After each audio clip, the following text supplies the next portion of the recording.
বন্ধুগণ, গত ৩টি ভিডিওতে আমরা জানতে পেরেছি ছত্রপতি শিবাজী মহারাজ এবং মহারানী সাইবাইয়ের পুত্র ধর্মবীর ছত্রপতি সম্ভাজি মহারাজ, যিনি মুঘল সাম্রাজ্যের কাল হয়ে এসেছিলেন, তার সাহসিকতা এবং বীরত্বের শক্তিতে সমগ্র মুঘল সল্তনতের বিপর্যয় সৃষ্টি করে দিয়েছিল।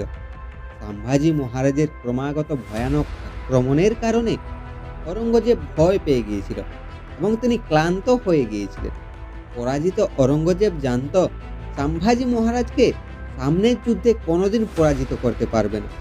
এছাড়া মুঘল সৈন্যরাও জানত সম্ভাজি মহারাজের সাথে সামনাসামনি যুদ্ধ করা মানে মৃত্যুর সাথে হাত মিলিয়ে নেওয়া। সম্ভাজি মহারাজের ভয় এতটাই মুঘল সৈন্যদের মধ্যে থাকতো যে তারা কোনোদিন সামনাসামনি যুদ্ধে সম্ভাজি মহারাজের সাথে আসতো না।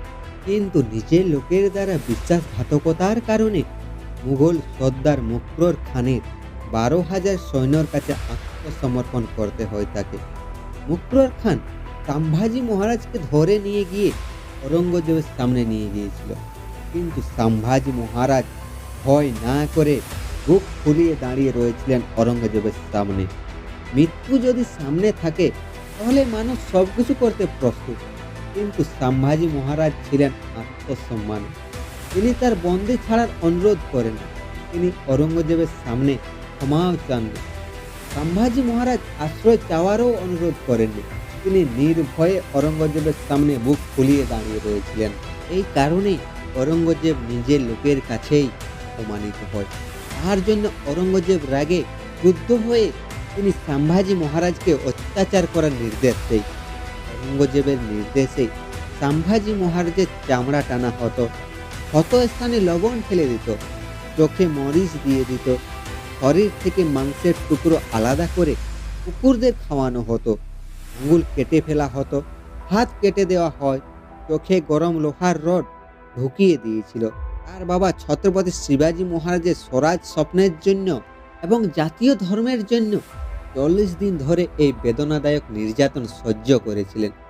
শেষে ক্লান্ত হয়ে অরঙ্গজেব ১৯৮৯ সালের ১১ই মার্চ ফাল্গুনের অমাবস্যার দিনে ছত্রপতি সম্ভাজি মহারাজকে নৃশংসভাবে হত্যা করে দেয়।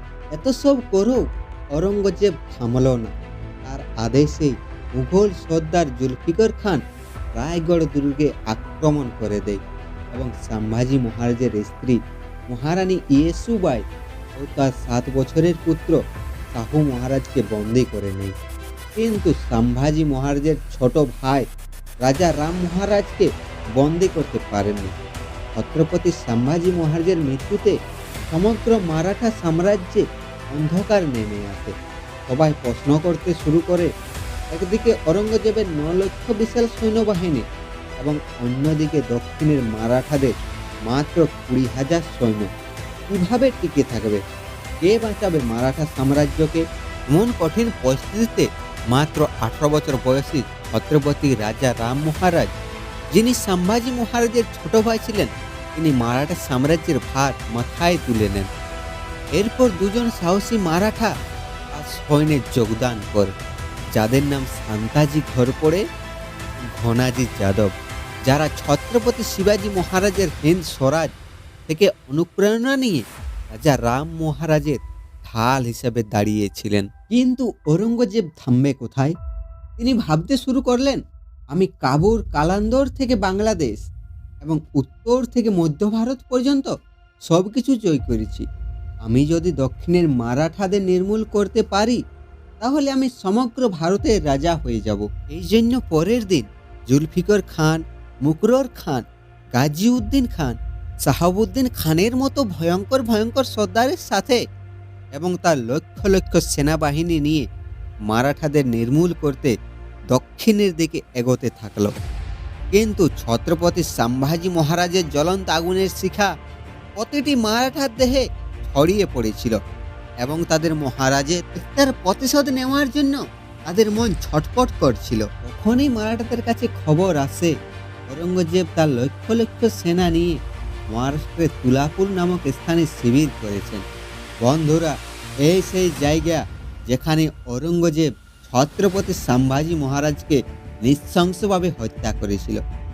অতএব দেরি না করে পরের দিন সাহসী মারাঠা যোদ্ধা শান্তাজি ঘোরপড়ে এবং কয়েকজন নির্বাচিত মারাঠা সৈন্য পালের সঙ্গে হাত মিলানোর জন্য রওনা হন। ১৬৮৯ সালের আগস্ট মাসে হর হর মহাদেব ঘোষণা করে মারাঠারা ঔরঙ্গজেবের লক্ষ লক্ষ সেনাবাহিনীর উপর ভয়ঙ্কর সিংহের মতো ঝাঁপিয়ে পড়ে। যে কেউ মুঘল সৈন্য মারাঠাদের হাতে আসছে তাদেরকে মেরে আল্লাহর কাছে পাঠিয়ে দিচ্ছে। মারাঠারা মুঘলদের মেরে এক ভয়ঙ্কর তাণ্ডব নাচ নেচেছিল।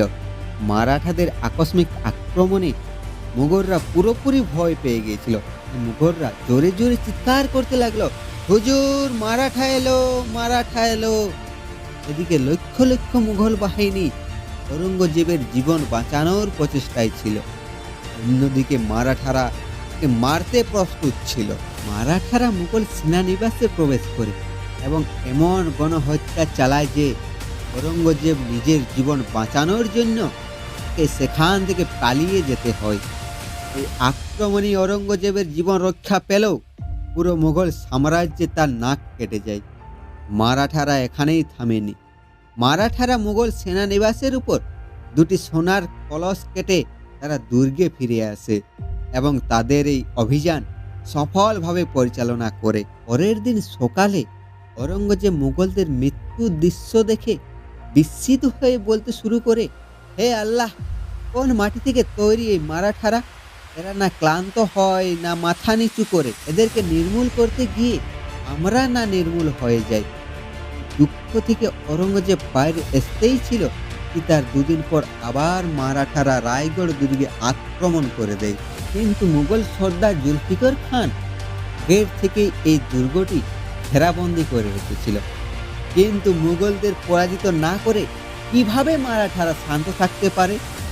শান্তাজি ঘর পড়ে এবং কিছু মারাঠা সৈনিক এই ঘেরাবন্দিকে ভেঙে এবং জুলফিকার খানের সৈন্যবাহিনীকে কেটে রায়গড় দুর্গ এক ভয়ঙ্কর তাণ্ডব নাচ নেচেছিল। এছাড়া মুঘলদের মূল্যবান সম্পদ ঘোড়া এবং 5টি হাতি সেখান থেকে তারা নিয়ে এসেছিল।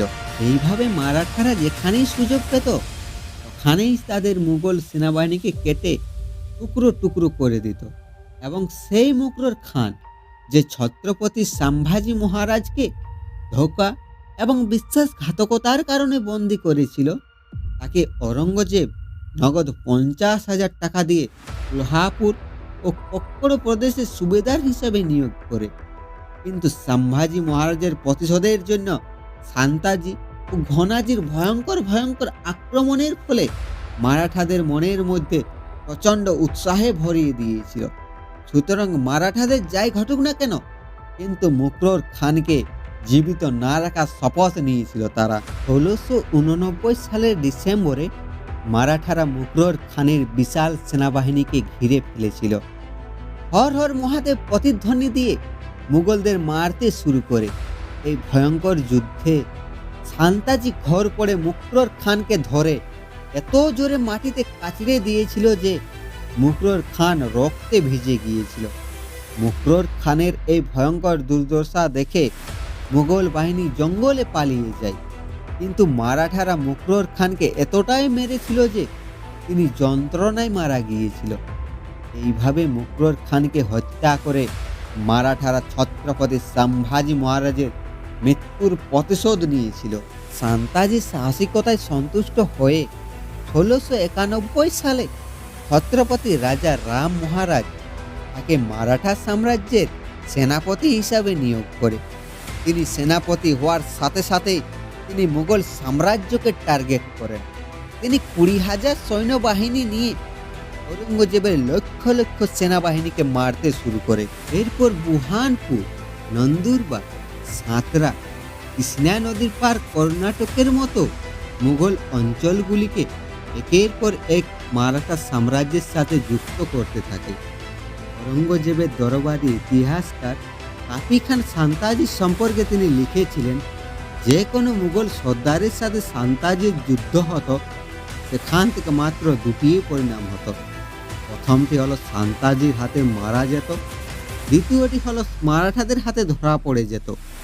যে কোনো মুঘল সৈন্য শান্তাজির সাথে যুদ্ধ করতে রাজি থাকতো না। শান্তাজি ও ঘনাজির যুদ্ধ অভিযানে যে কোনো শহর পেত, সেই শহরের নাম পরের দিন থাকতো না, ধ্বংস করে দিত তারা। কাবুল কালান্দার থেকে শুরু করে দক্ষিণ ভারত পর্যন্ত পুরো ভারত যে ঔরঙ্গজেবের শাসনকে ভয় পেত, সেই ঔরঙ্গজেব মারাঠাদের ভয়ে এখান থেকে ওখান পালিয়ে বেড়াতো। টানা ২৭ বছর মারাঠারা ঔরঙ্গজেবকে এতটাই ছুটতে বাধ্য করেছিল যে তার পক্ষে বেঁচে থাকা কঠিন হয়ে পড়েছিল। শেষ পর্যন্ত মারাঠাদের হাতে মুঘলদের পরাজয়ের শোকে তিনি মৃত্যুবরণ করেন। মারাঠারা কখনোই তাকে দিল্লিতে ফিরে যেতে দেয়নি।